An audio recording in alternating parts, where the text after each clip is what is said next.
Hi, everybody. It's Georgia from Cybercrime Magazine, and we took our podcast studio on the road to Washington, D.C. today. And I'm here with Executive Assistant Director Amy Hess, in charge of the Criminal Cyber Response and Services branch. That's right. Thank you. Thanks for being here, Amy. It's great to meet you. Thank you. We're at the headquarters here at the J. Edgar Hoover Building in D.C., and just really excited to hear from you about what the FBI is working on when it comes to cybersecurity, something that we're trying to promote and get the word out more about. Well, appreciate the opportunity to talk about it. Thank you. So tell me a little bit about your background, where you grew up and how you got to be an FBI employee, specifically all the way to the new cyber division. Sure. Yeah, I grew up in southern Indiana, and at the time, I remember all the way back when I was like 11 years old, I wanted to be either an FBI agent or an astronaut. And so as it turns out, you had to have 20/20 uncorrected vision to be an astronaut at the time. So that FBI agent thing looked pretty cool. I actually went to engineering school at Purdue University, got a degree in aeronautical astronautical engineering, still with the astronaut thing in mind. But the FBI was hiring what they called scientists and engineers at the time after I graduated from college. And I didn't know that. I didn't know the FBI was actually looking for technical people, scientists and engineers in particular. And so I applied while I was in grad school, and I got selected.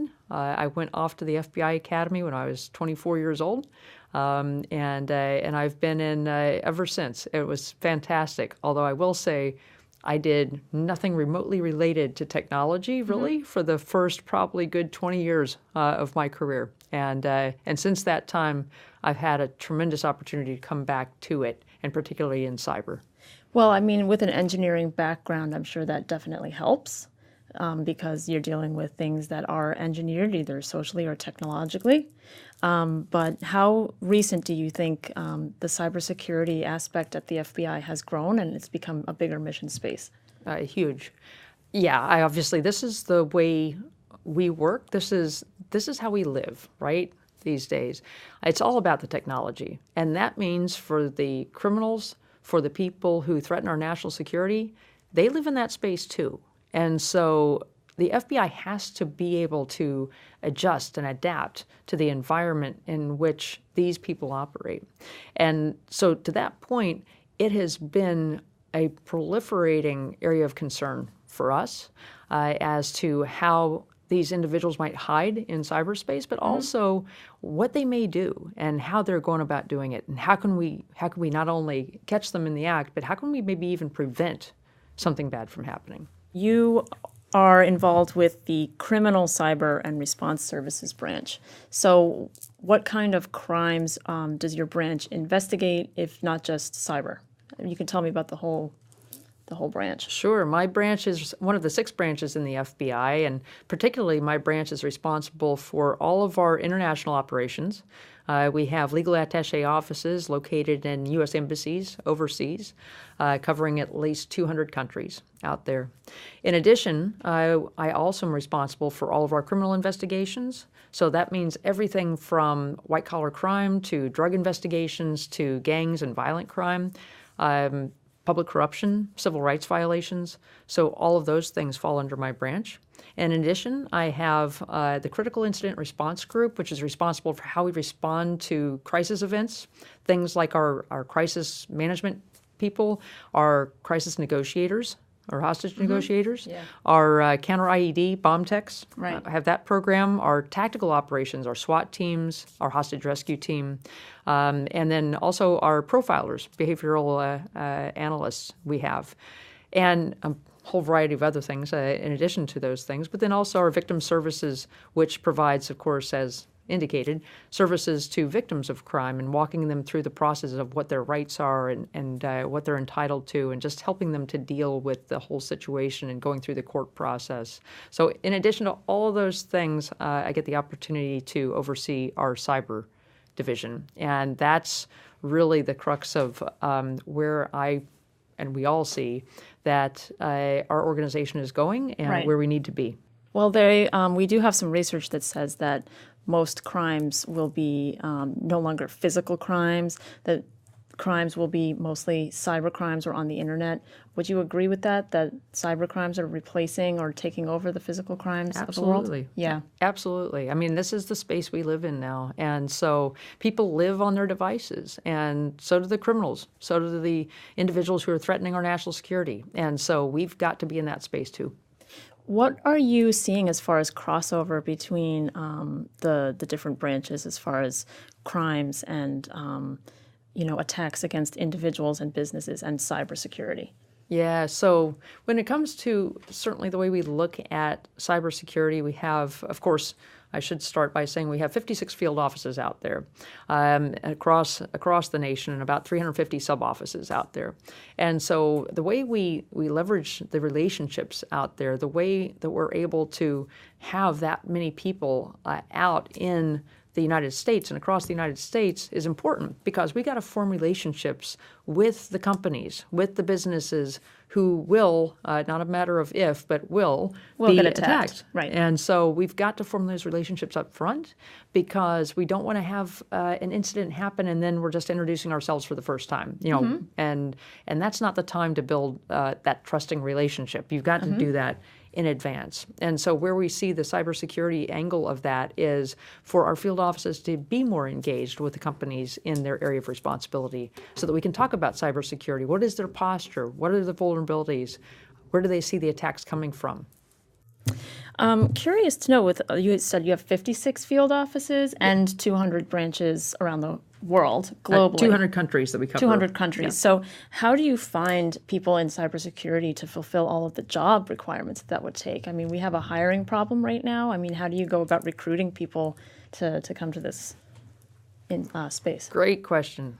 So clearly the government's at a little bit of a disadvantage when it comes to competing based on salary alone compared to the private sector. So what we can offer is that you come to work for the FBI, then you get an opportunity to go after the nation state actors or the criminal syndicates who are conducting some of the most high profile, some of the most advanced and complex attacks in cyberspace that anybody has ever seen. Wow. And to be able It's pretty exciting to fight that. I think so. Yeah. Is to be able to appeal to someone's sense of, I mean, if you like solving puzzles, this is the place to be, right? Is that trying to figure out who did what, when, how, trying to put all that together, and then trying to identify who they are and hold them accountable.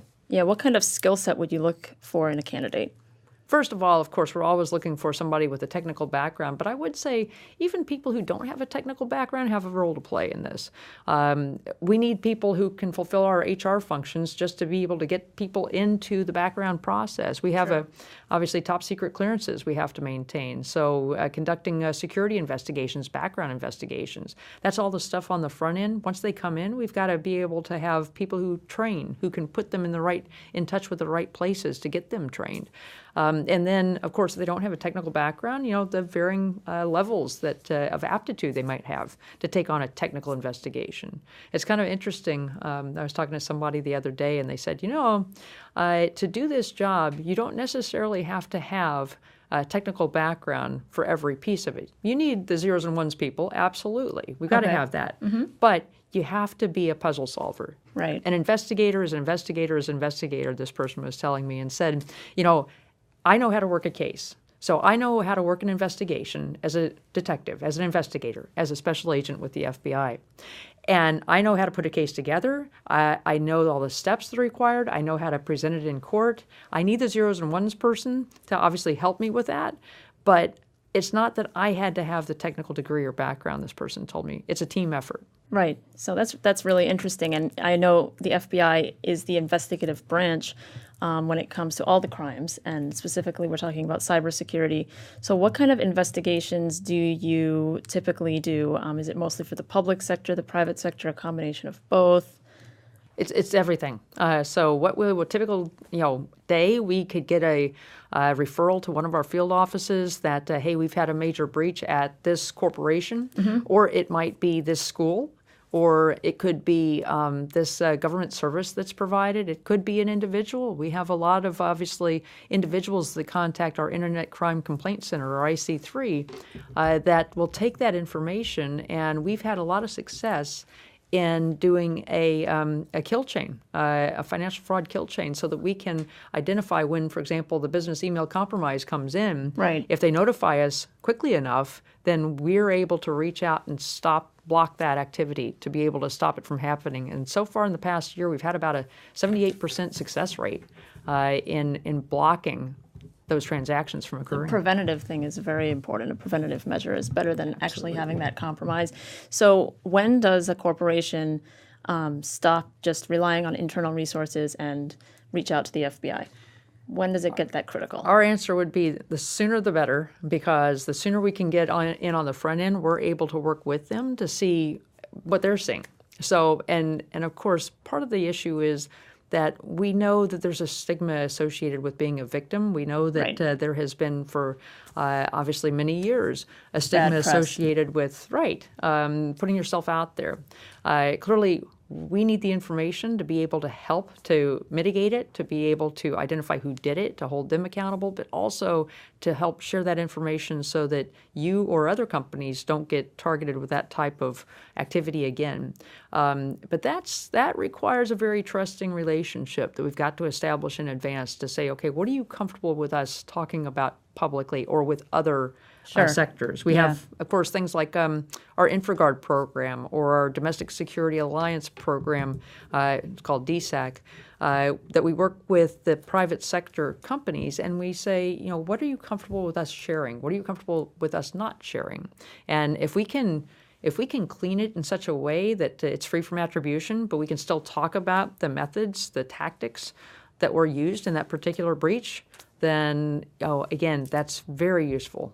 Very useful. Yeah, then you can prevent further repeat events, I'm guessing. Is that? Yes. Yeah. So you mentioned the IC3.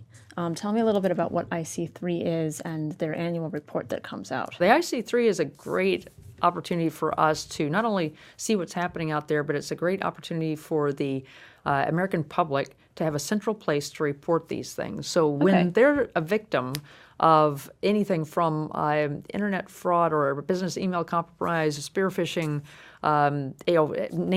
name it when it comes to cyberspace, this is an area they can go through at ic3.gov to report a complaint of that activity, to report the activity hopefully sooner rather than later so we can act on it quickly. Of course, as you know, Is this for consumer complaints? It is, yes. But it is really important that, and it's not just individuals, companies obviously are encouraged to contact the IC3 as well.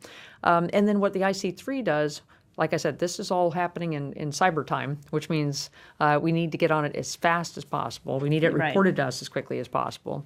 And then we'll push it out to the field office that's responsible for that particular area where that company or that person resides, so they can work directly with those people and try to get to the attribution piece. We have a whole bunch of people who then are looking at that problem and how we might go about tackling it and identifying who did it. That's great. So I want to ask you, before we talk a little bit more about the general public, because I'm sure some of our viewers would be interested to know about what do I do if I see spear phishing or my computer gets breached or my small business. But what about the larger corporations? If we're talking to C-suite executives and CISOs, what kind of advice would you have for that group? Form that relationship with your local field office up front. So if you've never talked to your local field office, look them up. We're on the internet, FBI.gov. At the same time, we have instructed all of our field offices to reach out to the biggest companies in their area of responsibility, the companies that are most likely to be targeted, even if they're not the biggest company, or that we meet through things like, for example, our programs, InfraGuard, our DSAC program. We have the CISO academies that we sponsor. We have a different types of ways we can connect with the community we serve. But if you haven't heard from us by now, contact us. Contact your local field office. Form that relationship. And how much do the local field offices work with local law enforcement and police forces? Is there any kind of communication going on there? Because I know a lot of police aren't really sure what to do if someone calls them about a cybercrime. Yeah, and that's a good point, is that we have cyber task forces in many of our offices, our field offices, but it depends on the department, right, as to the level of resource commitment they're able to give us, and also their level of capability when it comes to being able to investigate these types of things. What we like to do is partner with the state and local law enforcement community so that we can help train them, we can show them, give them the awareness, because ultimately these things impact their area of responsibility and their jurisdiction. So clearly, the more we can get the local and state police on board, the better for all of us, that we have the leverage capability to reach into the community. Yeah, that's good to know. What would you tell the general public who's listening about cybercrime and being safe on the internet, if you could give some advice? And I'm specifically curious about, data and social media and what's going on with that kind of information sharing. First and foremost, of course, cyber hygiene is preeminently the biggest factor that we see when it comes to breaches, because it's the human factor. The weakest link is the human. It's you or your employees. That's right. Yeah. And so, again, it's the clicking of the link, is that once you click the link, bad things can come in. And so to be able to educate, if you're a business, to educate your employees on, again, if it looks suspicious, don't click. If you receive some type of targeted, what appears to be targeted email that seems suspicious, know who to notify. Notify your CISO. Notify whatever structure you have in place. And if you're a member of the public and you see those things, notify IC3. Absolutely, to be able to bring those things to our attention. So the weakest link again is the cyber hygiene, and using bad passwords, using password or 1234. I mean, those types of things. That's another way for just to educate yourself on how to be smart about securing your data. I will definitely be promoting IC3 on the podcast, saying report things. So, what are some of the biggest threats when it comes to cyber crimes right now? What's changing? What's staying the same? What are the biggest threats? So first off, of course, we get, and we've had a lot of recent successes over the past year in talking about nation-state actors.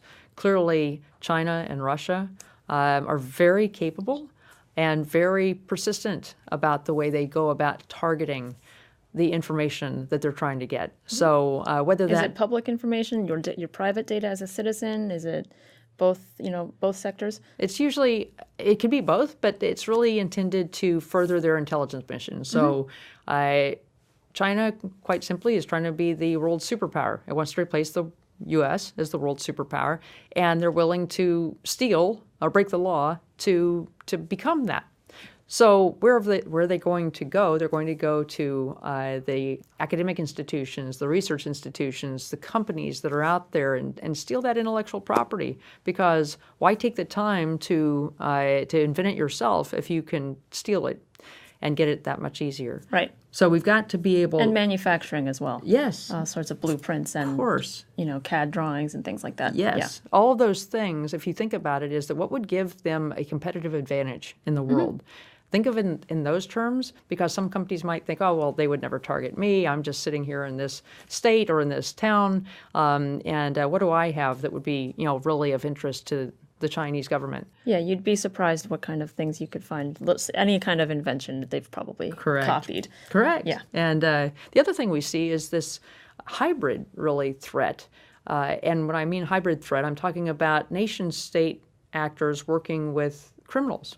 So working with, basically as mercenaries, if you will, paying the criminal actors to further their mission. So you have a whole ecosystem now that's been constructed around this. You have people who will identify where the vulnerabilities are. You'll have other people who will code to figure out how to take advantage of those vulnerabilities. You'll have other people who then sell that information on the dark net, on the black market, and then you have others who will take that information either for profit, or for giving themselves a competitive advantage, or for intelligence-related purposes, national security purposes. So, how much crossover does the FBI do working with the Department of Homeland Security and other government entities to kind of, okay, you've investigated it, and now we are communicating the information to other security agencies? A lot. So you'll see us put out a lot of joint products with DHS. Of course, the distinction is the FBI is the lead investigative cyber agency. DHS, of course, is the lead asset protection agency. And to be able to look at a problem together means that we're not only looking at who's responsible for it and holding them accountable, we're also looking at how did they get in and how do we prevent that from happening next time so that somebody else can prevent and protect that data, that information. How important has cybersecurity become to the government? I mean, at what level is this a major issue? Huge. Clearly, we highly encourage all to use every protection available to them when it comes to cybersecurity. In addition to backing up your systems, because obviously ransomware has exponentially increased in the past several years. And of course, every time that such an event is publicized, well, it gives somebody another idea for, hey, that seems like a viable market where I could actually make some money, profit illegitimately by using ransomware. And so we've got to convince folks that take the time to back up your systems, take the time to look at what you have, install the updates, make sure it's out there, make sure that you have a protected system and a backup to go to. And I think that's a really important piece to get across. I don't hear a lot of the politicians discussing this, though. Is that because they think that the public won't understand it, or is it too scary to talk about?